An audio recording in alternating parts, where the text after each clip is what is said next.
Good morning, and I would like to thank Water New Zealand for inviting me to come here today. And what happened to our, there it is,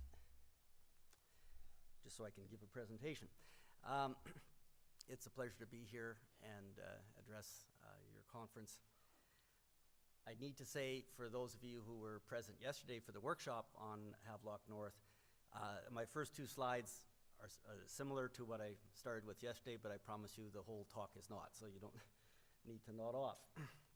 So, how I got involved in this is Water New Zealand retained me to prepare evidence for stage 2 of the inquiry, and I produced a 50-page report, which is now on the inquiry website, that basically reviewed outbreaks around the world. These are summarized in the slide. In total, those 38 outbreaks included 9 fatal outbreaks, causing 77 deaths and a total of 460,000 cases of illness. So it's not trivial. In order to get something constructive out of it, the message that we can learn is that effective water safety plans are essential to provide prevention of these kinds of events. So, where we got involved in this is after my involvement in the Walkerton inquiry, my wife Elizabeth and I published this first book with the International Water Association in 2004, summarized 73 case studies of outbreaks around the world. And then in 2014, we published this book for frontline water personnel that takes a different approach. The case studies are written as stories to help frontline personnel identify with what's happened elsewhere and learn from it. So essentially, our guiding principle was don't learn the hard way. Most frontline personnel are not likely to experience a major disaster in their work life. That's the good news. But because they don't have that experience, they will be unprepared if something does start to go wrong. So the idea is to try and make previous disasters that have happened to other people live for frontline personnel so they can have a head start in dealing with a crisis. The best start is to have an effective drinking water safety plan, which means you truly know your own system. This is not something that somebody else is prepared for a water utility. It's something that the people running the water utility that should know it best have to prepare themselves with assistance from others. So the case study approach, it allows you to learn from these things that have happened other places. And the idea is that case studies can make something more real. They can be adapted to local realities. So some of the water utilities I've dealt with have actually taken stories like Walkerton, changed the name, place, and so on, and put it in a local context to use it for training purposes. Bottom line is that I don't believe that operators would ever want to harm their neighbors, but if they don't understand the consequences of failing to do the job right, they can.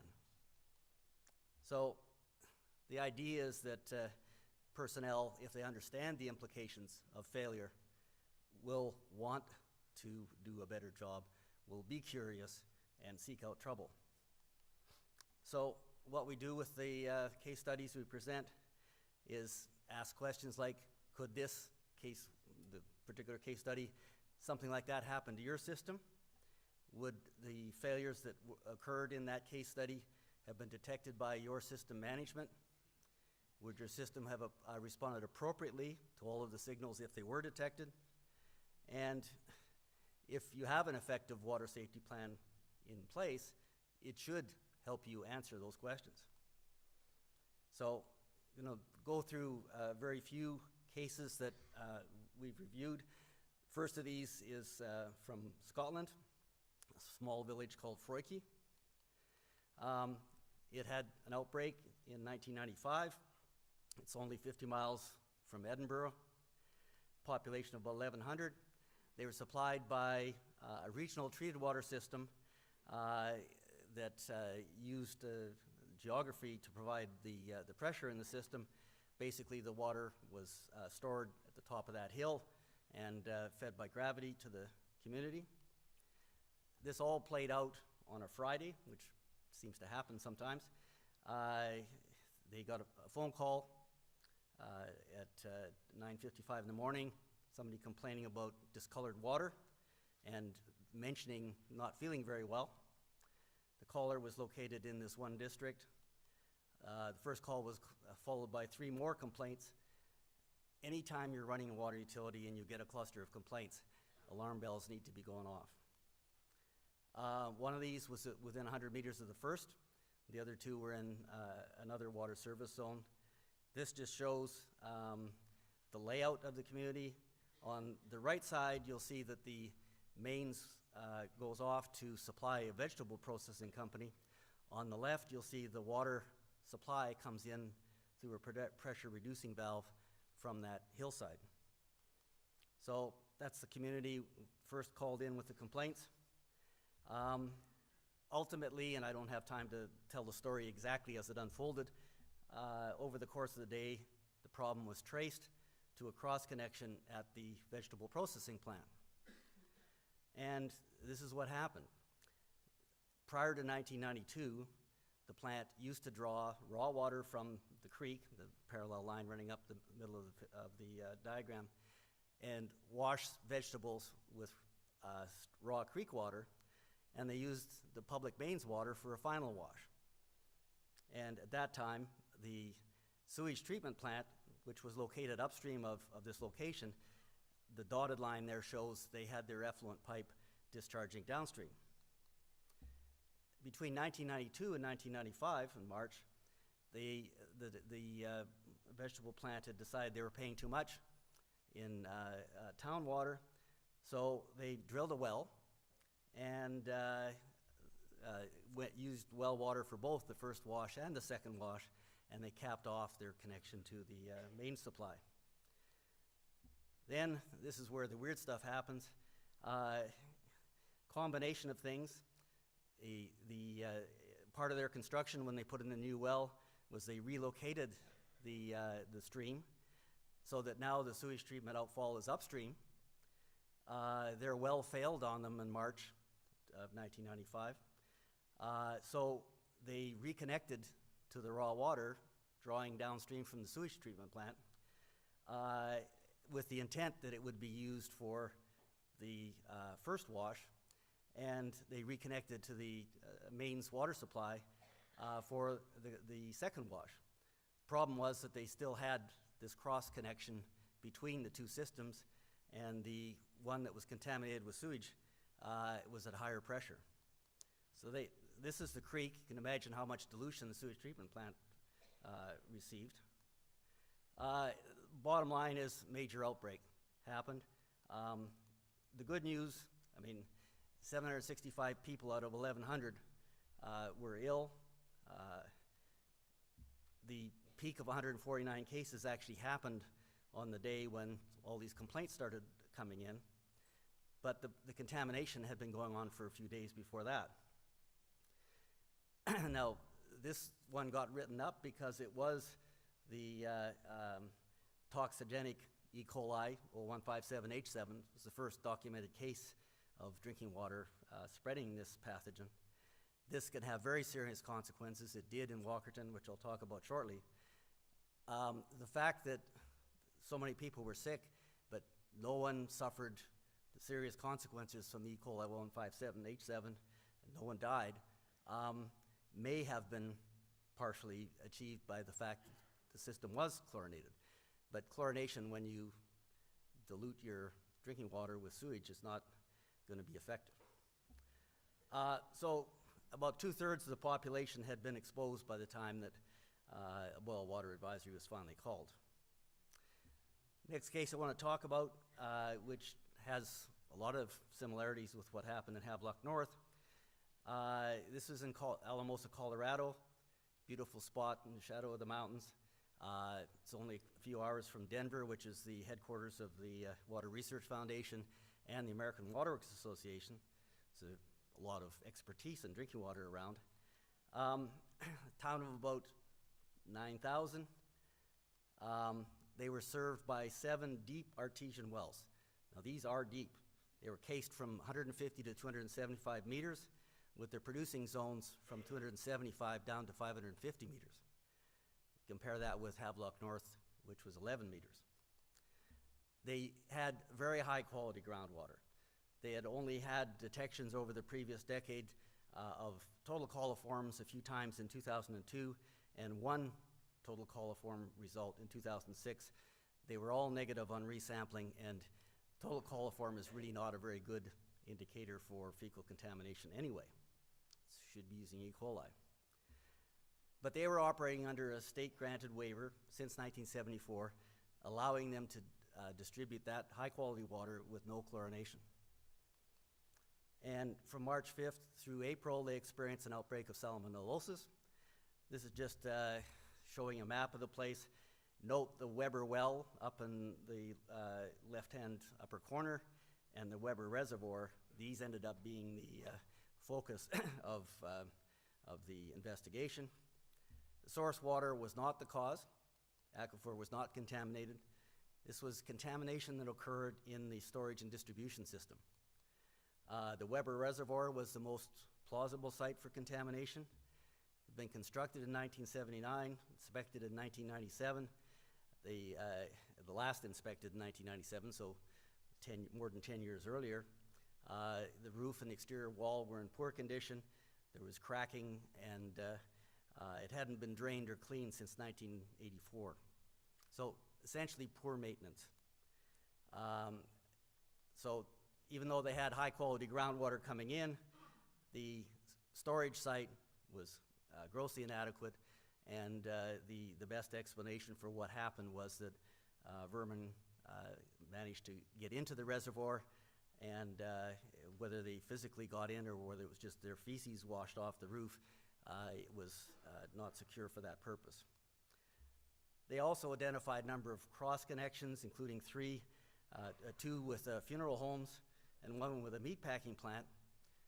Almost every investigation I've seen into outbreaks will uncover cross connections that could be a cause of trouble. But none of them was judged as the cause of this. The most plausible explanation was salmonella from leaking into the roof and sides of the tank. Fortunately, their attempts to characterize the salmonella in the tank, sediment samples for salmonella were mishandled, and they weren't able to analyze them. Consequences, there was 434 reported cases of gastroenteritis, 124 lab-confirmed cases of salmonellosis, 20 hospitalizations, and 1 death. Telephone survey estimated the total number of cases was 1,300. Of those with reported diarrheal disease, 29% had long-term health consequences, and none of them are fun. So that's just the epidemic curve, very typical. The insurer for the city had to pay $360,000 to 29 Alamosa residents, including the widow of the 54-year-old male who died. But the city never fessed up that they had any role in what went wrong. Cost estimates by residents, local businesses, median estimate $1.5 million, and the total cost of governments and public agencies was $2.5 million. Okay, the most recent one that we've written up in our books, but this is not the most recent outbreak, including Havelock North in 2016. This happened in northern Sweden, about 600 kilometers north of Stockholm. Turned out that there was a family living in an apartment building that was infected with Cryptosporidium. The sanitary sewer from their apartment was cross-connected into a storm drain. The storm drain drained into this meager little creek, and that creek drained into the lake that was the water supply for the entire community, and was up current from the intake. And the contaminated creek came in there, water treatment plant was there, and the direction of flow in the lake was as shown by the arrow, and that was sufficient.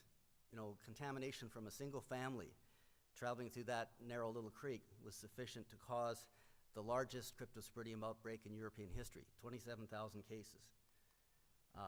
Nearly half of the community of 60,000 were ill. So much so that the town almost had to invoke an emergency response plan because so many people in critical jobs were sick. They were fortunate that they were able to locate a suitable sized UV treatment unit that was about to be installed 650 kilometers away. They were able to divert it and put it to use. Cost of money, of course. They had to flush 320 kilometers of pipe, a total of 10 times, to try and remove the UCIS from the biofilms. Boil water advisory in this case lasted for 84 days. Okay, the last case I'm going to talk about, of course, is Walkerton. I don't have time to get into the details there, but it sort of where we got started in a lot of the stuff that we're focused on now. So Walkerton, pleasant enough little town, not particularly rich, but certainly not poor. It's located in Ontario, which is the most populous province in Canada. At the time in 2000, it was also the richest province in Canada. Their government has managed to knock them off that perch. But in any case, there was really no excuse for this community to have the failures that they had. This is just a schematic of the town of Walkerton. It was served by 3 wells. Wells 6 and 7 were out further removed from the community. Well 7 was actually quite, quote, secure by comparison. It was a very deep well. Well 6 was somewhat deep, but vulnerable to surface contamination. Well 5 was where the contamination happened, was very shallow. And you can see the farm and the barnyard, the white roof there. And then the well number 5 is in that group of trees. And the contamination basically was from the cattle farm into the well. They experienced very heavy rainfall, and many of you that have followed this kind of stuff will appreciate that changes like heavy rainfall are always important. In this case, they had heavy rainfall ending on May 12th, and the best estimate from the inquiry was that that's when the contamination occurred. May 13th was the first opportunity for the operators to detect the contamination because they were supposed to measure the chlorine residual once a day. Turned out that they were not, in fact, measuring chlorine residual. They had come up with a procedure that was easier to do, didn't measure anything, and they just fudged the results. They clearly didn't understand the importance of measuring chlorine residual. In fact, when the inquiry happened, many of the Ministry of Environment staff didn't understand the importance of chlorine residual. It's as simple as this. If you add chlorine and you can't measure a chlorine residual, that means your chlorine demand is consuming all the chlorine that you've got, and chlorine demand is contamination. Simple as that. And so chlorine residual is actually one of the few measures that you can have in real time to tell you whether your disinfection process should be working. So they didn't do that. They got, for different reasons, an adverse micro result from a water main replacement on May 17th. So that's now 5 full days after the initial contamination. People have been drinking the water. The general manager was distracted by a number of other issues, highly stressed. He didn't click with him what this meant, and he didn't tell anybody else about it. But by May 18th, illness started to show up in the community, and for those of you who were at the workshop yesterday, listening to the GP talking about what they experienced in Havelock North, same kind of thing happened in Walkerton. They were overwhelmed, small hospital. They had to tell people, we can't see you, turning people away. By May 19th, the general manager had still failed to inform the public health authorities. In fact, he was asked, is the water okay? And he said yes. So the boil water advisory was not issued until May 21st, 9 full days after the contamination happened. And by that point, the health unit did it just because they had no other explanation for what was going on. It was clearly a widespread outbreak. It was cutting across old folks, young folks, throughout the community. They needed to have some explanation, and even though they were assured the water was okay, they called the boil water advisory. The first victim died on May 22nd, and by May 25th, the medical officer of health finally gave an interview when he found out that they'd been lied to by the general manager. So what caused Walkerton? The reaction in Canada, especially the media, was to blame the operators, because they did a lot of bad things. But the point is that they were long-term residents of Walkerton, and the people who died or were violently ill were their friends and neighbors. And reading about these, you know, they were good people who did some bad things. If they had known that their mistakes could kill their friends and neighbors, I do not believe they would have done what they did. But that's a problem that we all have to come to grips with, is are we training our water people to understand the consequences of mistakes? In my experience, we are not doing a good enough job. They actually continued to drink the water throughout the outbreak. They didn't understand that pathogen contaminated water could kill people. They only chlorinated because they were told to. The foreman, who was the brother of the general manager, detested chlorination. He did everything he could to try and countermand it. He always drank the raw water. So they had no idea that there was a point to chlorination. And we'll talk about this a bit further, but it's not that it has to be chlorination, but disinfection is essential. So they didn't understand that monitoring the chlorine residual could have told them within 24 hours that they had trouble.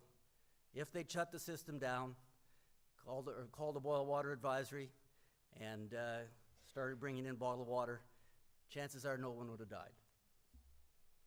The point is, if these guys were incompetent, what does that say about their management and the regulators? There was plenty enough blame to go around. In fact, the largest chapter in Justice O'Connor's report on all of this was reserved for the regulator, because they simply didn't get the job done.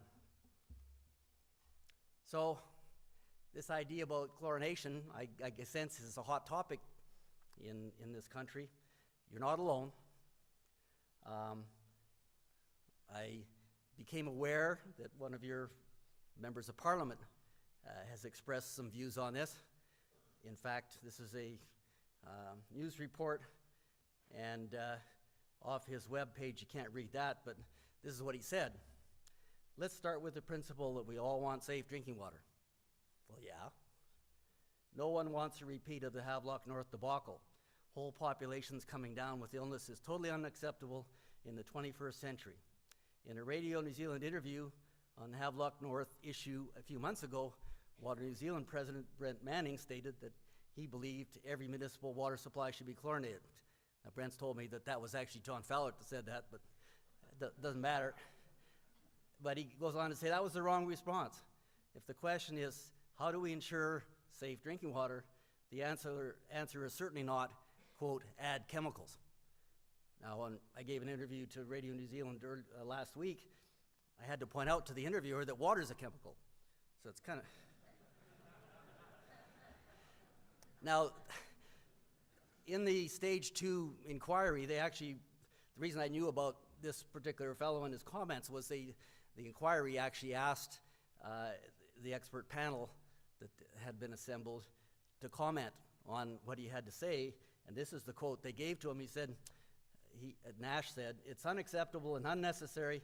An increased risk of bladder cancer appears to be associated with consumption of chlorinated drinking water. Chlorine only kills up to 60% of known pathogens, and it's important not to be hoodwinked by so-called experts." Well, for starters, he's obviously wrong about the 60%. Chlorine doesn't work for Cryptosporidium. We know that. So it's very specific in that regard. Chlorine is effective on virtually everything else. But the business about bladder cancer, he's certainly gotten out of his depth. So essentially, the title, the first line, I agree with him. Let's start with the principle we all want safe drinking water. But those are just some of the reports that I've been involved in recent years, looking at disinfection byproducts and the evidence for human health effects. And I'm sorry, anyone who wants to drink undisinfected water because they don't want to chlorinate for fear of health effects from disinfection byproducts has got it wrong. So I guess I'm one of those so-called experts that he's telling you to avoid. Now, Canadian Water Network actually was asked to, as service to its member partners, to take on the subject about dealing with uncertainty and providing safe drinking water. So they brought together a panel. I chaired it.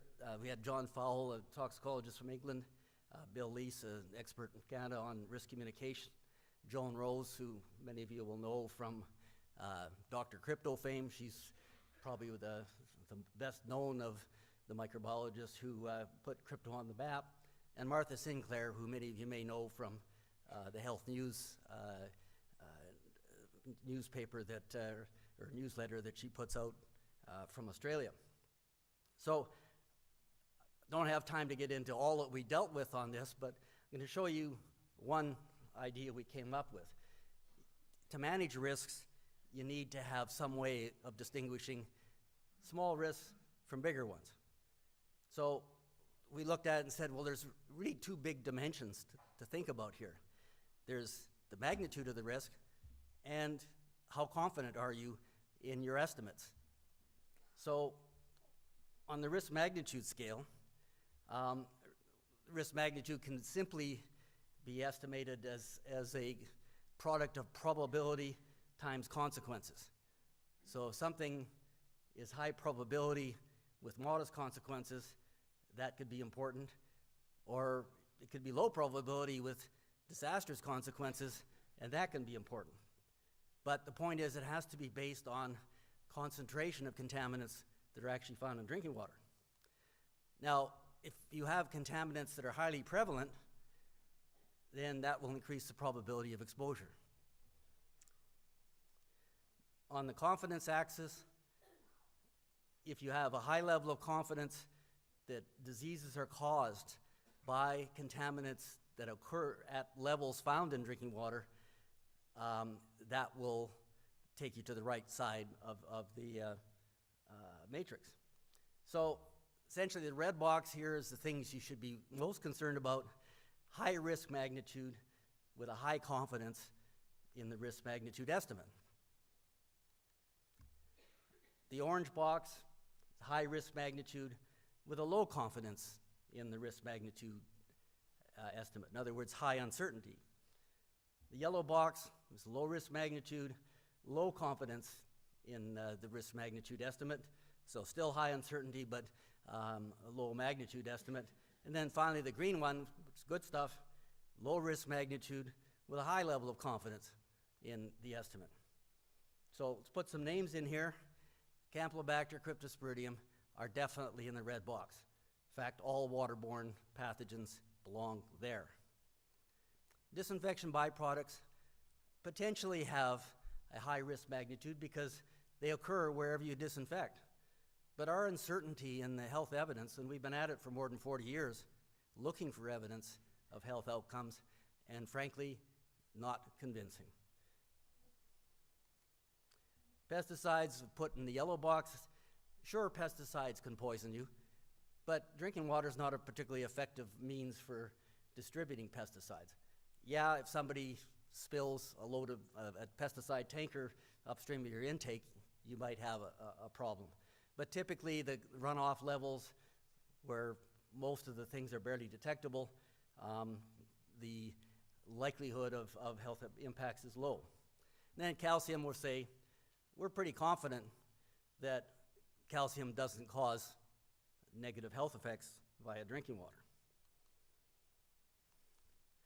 So I guess I'll wrap up by saying we can't pretend that we've solved all the problems with ensuring safe drinking water. We clearly have not.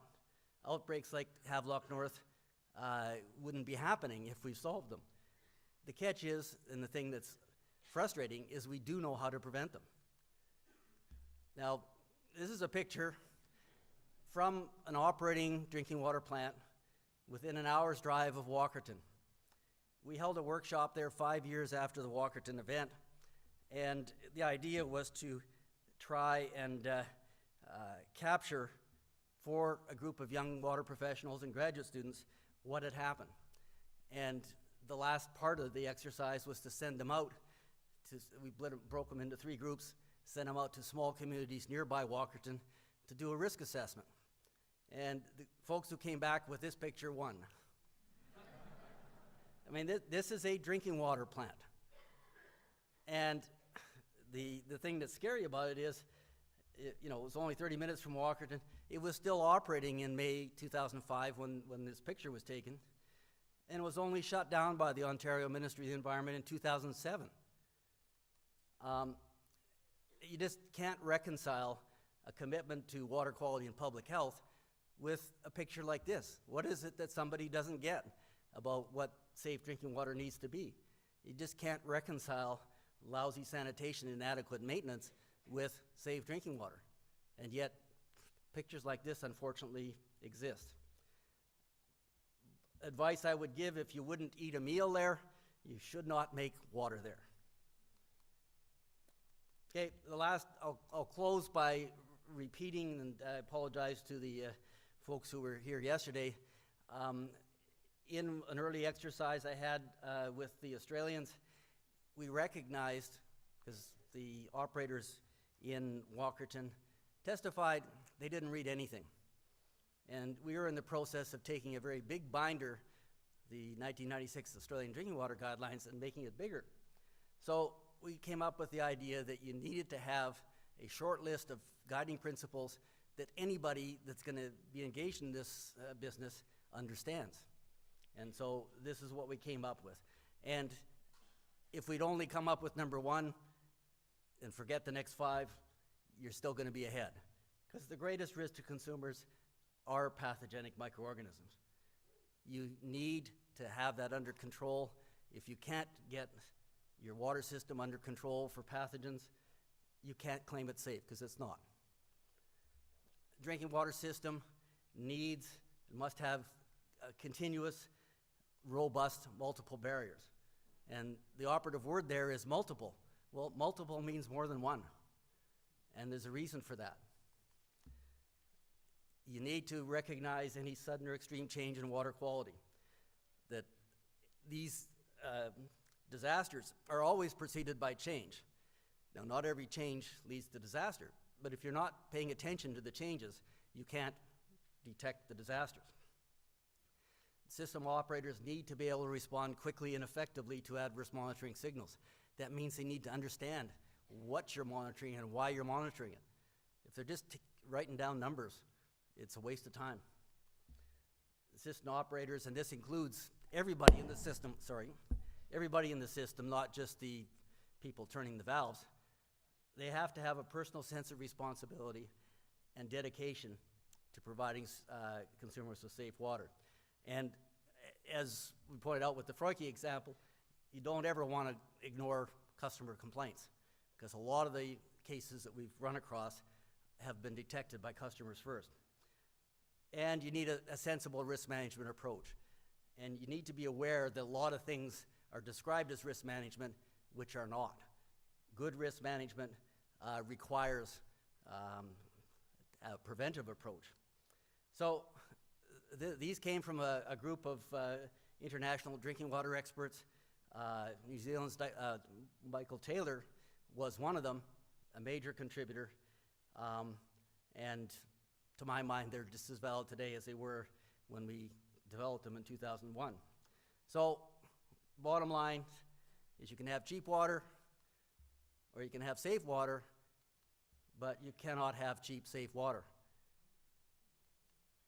And with that, I'll just point out that the book that we published in 2014, if you're interested, the AWWA website has a link where you can download a PDF of a free excerpt from the book to see whether it's of any interest to you. And with that, I'm happy to contemplate questions.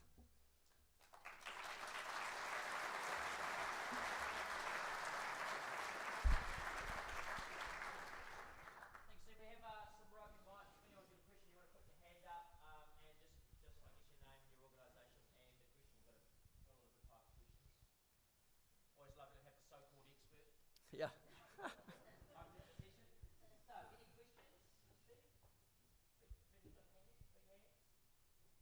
Scare everybody off? I think it's always the mark of an excellent presentation when... Leave you speechless. Yeah? Oh, there we go. We'll take one from over there. So, we've got a mic. Just a question.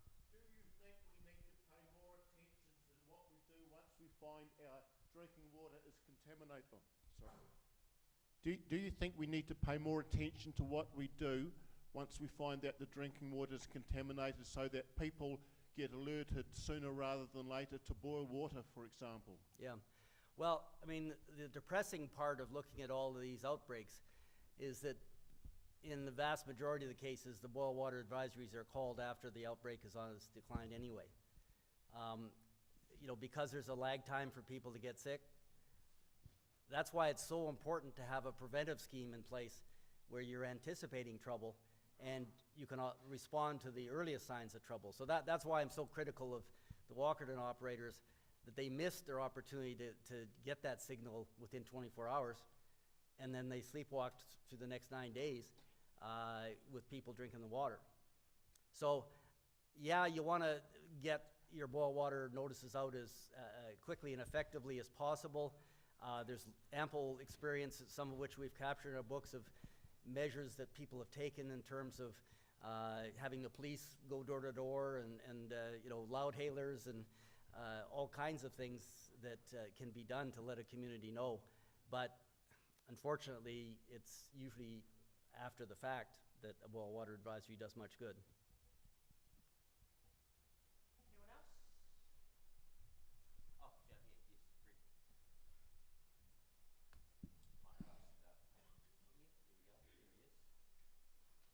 Yes, Rick. I guess I finally get my right of reply, Steve. Brent Manning.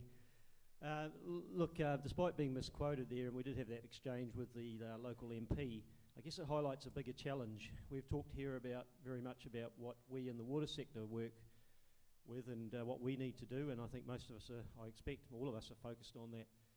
How do we go about the bigger problem of educating our communities and in particular our politicians so that we don't get the sort of statements that we saw there, that we don't want chemicals in our water and so on, which is an automatic resistance to any change? Yeah, no, I mean, there's no doubt that we in the water industry can do a much better job. There have been some efforts. The American Water Works Association has you know, put out a lot of material to make available for water utilities to try and inform their consumers. I guess one of the first bits of advice I'll offer is don't ever accept that water that tastes or smells bad is okay because it's safe. A lot of the problems that have happened, that having water that's foul for whatever reason has been ignored, and that leads to a failure of other things that may lead to ill health. So first thing is, don't ever try and tell your consumers that they should be happy with water that they find has a foul odor or poor color. After that, I mean, you need to focus on how do people spend their money. One of the most influential quotes I heard, ironically, came from a vice president of Coca-Cola at a Canadian Water Network meeting. and the topic was water as a human right. And he said, yeah, you know, water as it falls from the sky is free. Everybody should have an equal right to that water. But water that comes out of your tap 24 hours a day, high pressure, good temperature, high quality, that's a service. Somebody has to pay for that. And why is that service any different than your electrical power, your natural gas, your mobile phone? You don't expect those things for free. If you want them done right, they cost. So something needs to be so, I mean, one of the problems I'm hearing you have is a lot of your local councils just deal with the cost of water out of general revenue. So there isn't a water rate tied to what people consume. And I think that connection is important. Anyone else? Oh, over here, there we go. Hi, Rebecca Stott from NIWA. Given that we talked yesterday that there can be a lot of endemic or sporadic outbreaks, so of course the only time we see the major news is when we have these really big outbreaks. So what can we do about protecting against those quite sort of dominant forms of illness that we're seeing in communities? Well, I think the first thing is to realize that observation about endemic illness is correct. The fact that we can't give you numbers on it, bodies in the street, as some politicians have been known to say, should not be accepted. The reality in Walkerton was that well was being contaminated for 22 years. And people were getting sick in Walkerton. They just didn't have a big outbreak that shone a spotlight on the problem. So there's no doubt that, and what often happens, and I found myself commenting this to a newspaper reporter yesterday, if you want to make tourism a big business, you really have to ask yourself, can you in good conscience ask people to come to your country as a tourist if you're not going to ensure that they are provided safe water? Because if you're not going to do it, you better put up some signs saying don't drink the water.